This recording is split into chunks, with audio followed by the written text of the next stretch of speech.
Oi pessoal, eu sou a Ana, sejam bem-vindos a mais um vídeo no canal e hoje eu vou falar sobre todos os 7 livros que eu li no mês de outubro. Outubro é conhecido por muita gente como o mês do Halloween e eu nunca comemorei essa data, foi a minha primeira vez e por isso eu decidi fazer algumas leituras temáticas. Mas eu sou uma leitora um pouquinho medrosa ainda, eu quero mudar isso no ano que vem e ler coisas de terror de fato, mas para entrar no clima eu decidi separar alguns livros que misturam o real do sobrenatural e que puxam um pouquinho pro lado do mistério também. E no geral eu fiz boas escolhas para sair da minha zona de conforto. Eu comecei o mês indo para Colômbia com o livro Do Amor e Outros Demônios, do Gabriel Garcia Marques. O livro não é de terror, não se propõe a dar medo, mas eu acho que o título combina muito bem com essa data do terror. Eu tava com receio de ler esse livro porque eu vi muita opinião diversa referente a ele e uma problematização em como ele aborda o abuso de crianças e adolescentes, por isso que eu comecei com um pezinho atrás. Mesmo assim, o começo me entregou muito e até a metade do livro eu tava gostando. O livro vai contar a história da Sierva Maria de todos Los Angeles. Ela é uma menina, uma criança, e um dia ela é mordida por um cachorro e dizem que ela tá com raiva. Só que ao invés de dessa pra melhor, ela acaba tendo alguns comportamentos um pouquinho estranhos e as pessoas acham que ela tá com um bicho dentro do corpo, ou seja, endemoniada. O pai dela não sabe o que fazer com ela e é nesse sentido que ela é levada para um convento a fim de ser exorcizada. Sim, e nesse convento vocês podem imaginar que ela vive em uma situação deplorável. Ela é tratada como um lixo, literalmente. Ela é presa numa cela, é subjugada por muitas pessoas e ela é somente uma criança. O padre designado para exorcizá-la é o padre Caetano. E eles começam a ter um envolvimento um pouquinho diferente. E é nesse sentido que entra as críticas referente a como ele aborda a relação entre um adulto e uma criança, e eu concordo totalmente com as críticas. Eu não vou falar mais, porque eu sei que tem gente que não gosta de ficar sabendo sobre a história, mas eu gravei um vlog falando sobre ele, destrinchando o livro e dando a minha opinião completa sobre a história. Até a metade do livro eu gostei bastante, porque ele vai falar sobre uma Colômbia que eu não conhecia, que se assemelha muito ao Brasil referente às questões escravagistas. Há uma divisão entre religiões de matriz africana e o catolicismo. Gente do céu, eu tenho uma raiva desse carro do sonho, vocês não têm ideia. Eu não quero cumprir sonho, moço, não. Sobre a relação entre o Padre Caetano e a Serva Maria, eu acho que há sim uma relativização referente a esse envolvimento. Eu não gostei, eu me incomodei um pouquinho pelas escolhas de palavras. Eu entendo que muita gente acha que é uma crítica e que viram dessa forma, mas eu não considerei, eu me incomodei bastante. Eu acho que é bem importante abordar sobre esses assuntos na literatura, e seria uma denúncia muito interessante se o Gabriel Garcia Marques utilizasse disso e falasse o quanto a Igreja Católica explorou crianças e adolescentes. Mas eu não senti que foi isso que aconteceu. Na verdade, foi uma relativização mesmo que me incomodou demais. Ainda na América Latina, eu li Os Perigos de Fumar na Cama, da Mariana Enríquez, essa autora argentina, e esse foi o livro escolhido do meu clube literário, Veredas Literárias, pro mês de outubro. A maioria não gostou, na verdade todo mundo não gostou do livro.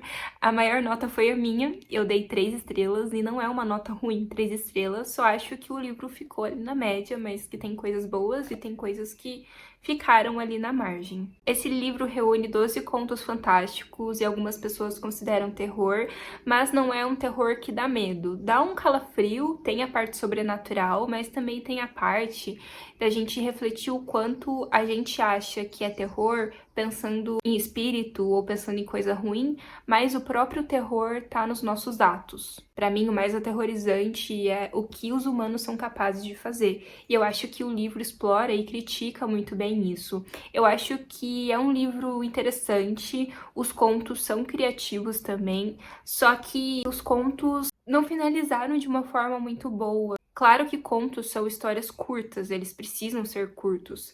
Mas foi um curto que deixou muito ponto de interrogação e que não fechou de uma forma suficiente. Esse é um livro que quanto mais eu penso, mais eu gosto dele, mas de início ele ficou um pouquinho ali à mercê também. Eu li outro livro de contos, Histórias Extraordinárias, do Edgar Allan Poe. Também tem muito essa nuance do que é sobrenatural e o que é da ordem humana. Eu comecei esse livro com uma expectativa de ser mais sobrenatural, e na verdade ele não foi. Isso poderia me decepcionar e muito, mas eu achei os contos extremamente criativos. Eu não esperava muita coisa que aconteceu e eu achei isso incrível. Eu sempre lia o próximo conto com a expectativa de ser surpreendida com uma coisa diferente, uma coisa inovadora. E diferente de Os Perigos de Fumar na Cama, eu acho que esses contos tiveram um fechamento impecável. Foi meu primeiro contato com Edgar Allan Poe.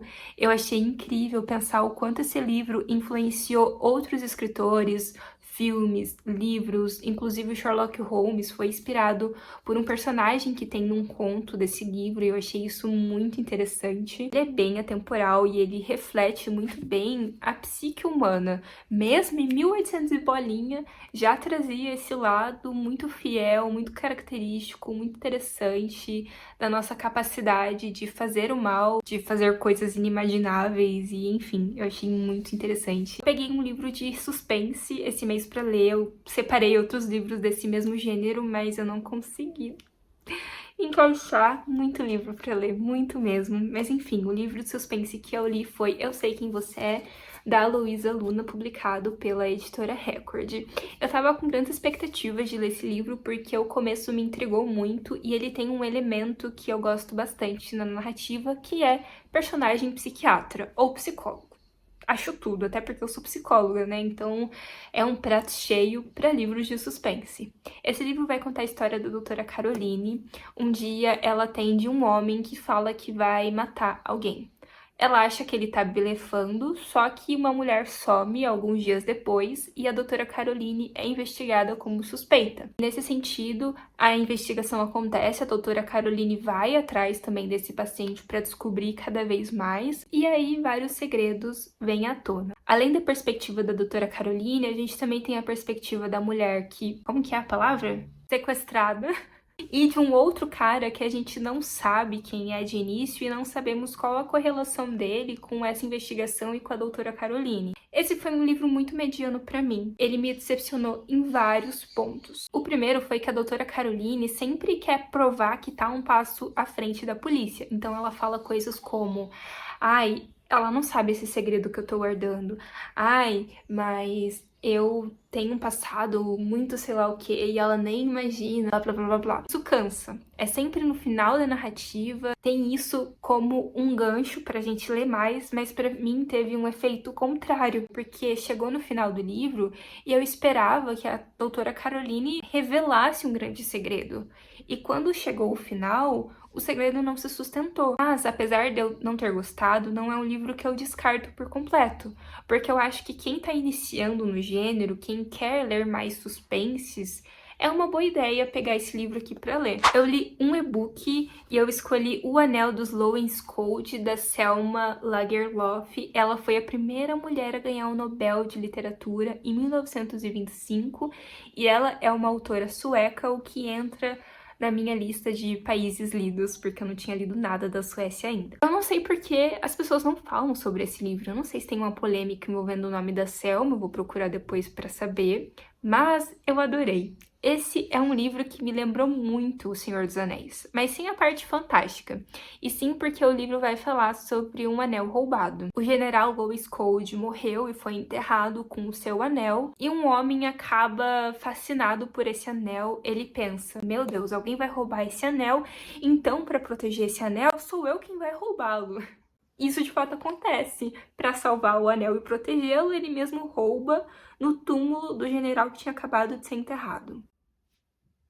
Só que, depois que esse anel é roubado, umas coisas estranhas começam a acontecer. Por exemplo, a casa desse homem começa a pegar fogo e várias coisas, várias catástrofes acontecem. E o anel vai passando de mão em mão, e para que isso pare, tentam ir atrás do anel, então tem uma parte de investigação. E eu achei uma premissa extremamente interessante. De fato, lembra O Senhor dos Anéis, né? Esse é um livro que combina muito com Outubro, mas ele não chega a ser um terror. Eu gostei bastante, foi uma leitura bem gostosa e bem rapidinho. E como eu tô viciada em audiobooks, não poderia faltar audiobooks nesse mês de outubro. Eu li 2. O primeiro foi Brancura, do John Fosse. Ele ganhou o Nobel de Literatura. e eu adorei esse livro. Eu ouvi Brancura rapidinho, em menos de 2 horas, literalmente eu acabei com ele, que eu li enquanto eu fazia minha maquiagem de Halloween. A voz do narrador, ela também é muito potente, ela é grossa e um pouquinho rouca, o que combinou demais com esse livro. Eu gosto muito de obras que mesclam o que tá acontecendo e a insanidade, e eu acho que Brancura traz muito disso, porque a gente acompanha um homem que tá dirigindo o seu carro, e aí ele para esse carro no meio de uma floresta, ele se vê perdido, e ao redor dele só há neve. A brancura do título vem disso, da neve ao redor dele, que não para, e ele não consegue sair do lugar também, e ele começa a refletir o porquê que ele não consegue sair dali, como se fosse uma paralisia do sono, sabe? E nesse sentido, ele começa a ouvir e ver várias figuras que são familiares para ele. Essas figuras dialogam entre si, dialogam com ele também. A gente entra nesse misto, nessa mente meio irreal. Esse livro não dá medo, mas ele é meio bizarro e insano, e eu achei muito gostoso de ouvir. Acho que se eu tivesse lido no papel, não teria a mesma sensação de ouvir na voz desse narrador, porque parecia que o narrador era o personagem, literalmente. Ele não tava só emprestando a voz dele para ler o livro, ele era o personagem. Fica a recomendação desse audiobook. E o outro que eu ouvi não tem nada a ver com Halloween, mas estava lá na Audible e eu decidi ouvir enquanto eu ia pra academia, que foi Quando as Árvores Morrem, da Tatiana Lazarotto.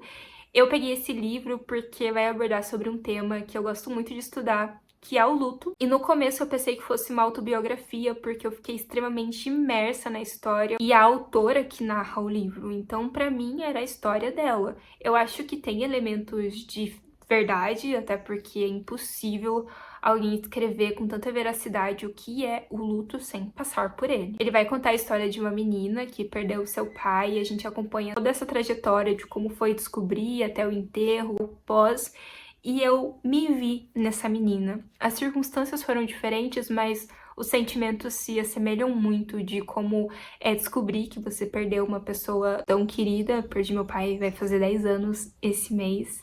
E quais são as consequências até hoje, porque o luto ele não passa, mas a gente aprende a reestruturar nossa vida e dar outro significado para aquela ausência. E eu achei muito bonito como a Tatiana Lazarotto abordou sobre isso, mas também abordou uma parte muito dura do luto, que é também conviver com a ausência, conviver com a ausência do meu pai e da minha avó na minha formatura, ou só de pensar que eu tô construindo uma família, que eu quero casar e essas pessoas não estarão na minha vida. E é muito difícil encarar essa parte do luto em si. Eu acho que é uma ferida que sempre vai ficar aberta.